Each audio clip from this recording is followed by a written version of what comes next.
ರವೆ ಸ್ವಲ್ಪ ನೆಂದ ಮೇಲೆ ನೀರು ಸ್ವಲ್ಪ ಜಾಸ್ತಿ ಆದಂಗಿದೆ, ನೋಡೋಣ.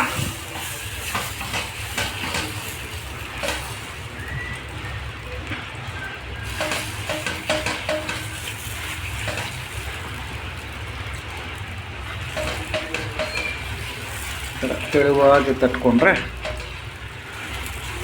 ಚೆನ್ನಾಗಿರುತ್ತೆ. ಮಂದಾದರೆ ತಣ್ಣಗಾದ್ಮೇಲೆ ಗಟ್ಟಿ ಆದಂಗೆ ಆಗ್ಬಿಡುತ್ತೆ.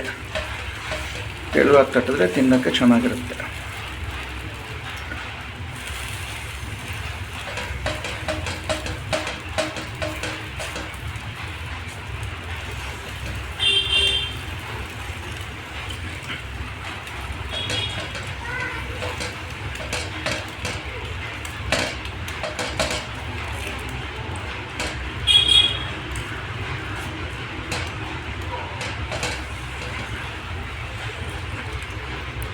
ತವೆ ತುಂಬಾ ಕಾಯಬಾರ್ದು, ತುಂಬ ಕಾದ್ರೂ ತಟ್ಟಕ್ಕಾಗಲ್ಲ.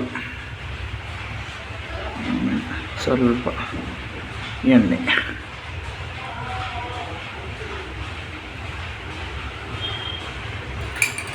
ಅಷ್ಟೇ.